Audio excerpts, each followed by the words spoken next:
Hi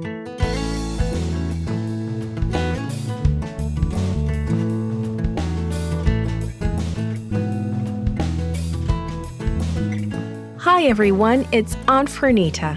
Today's story is called Return of the Runaway. The memory verse is from Ephesians chapter 6, verse 7. It says, "Serve wholeheartedly, as if you were serving the Lord, not men."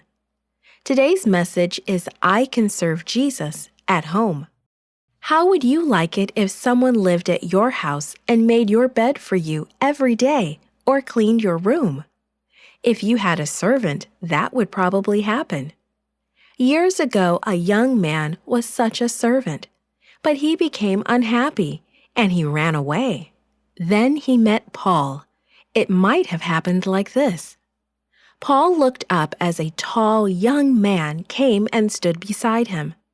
The young man was dressed for travel and carried a backpack over his shoulder. Paul smiled, then looked down at the letter he had just written. He signed it, rolled it up, and handed it to the young man. "Here, Onesimus," he said, "this is the letter I promised you.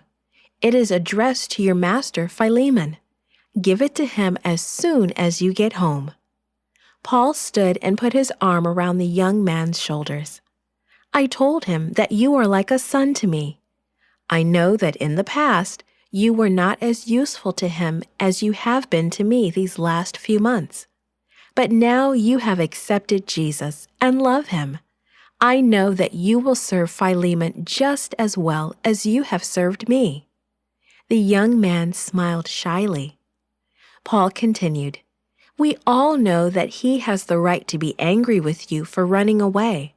But I told him that you have been helping me, just as he would help me if he were here.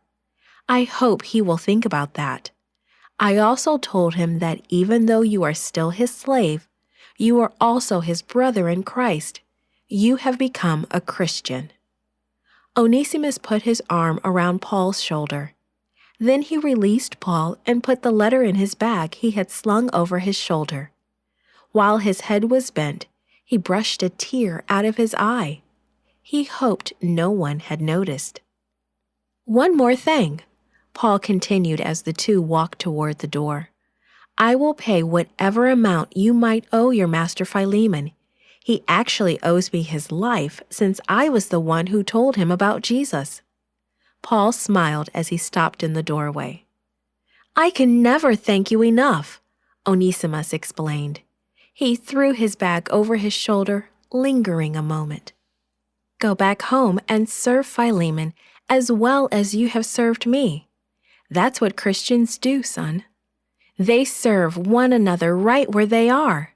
Now that you are a Christian too, I know that the two of you will get along a lot better."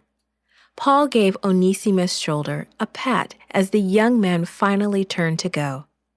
"I'd keep you here to help me if I could, but you have to go back home and be willing to serve Philemon first. Maybe someday he will let you come back to me." Paul waved as Onesimus started down the path. "I have asked Philemon to prepare a room for me," he called after the young man.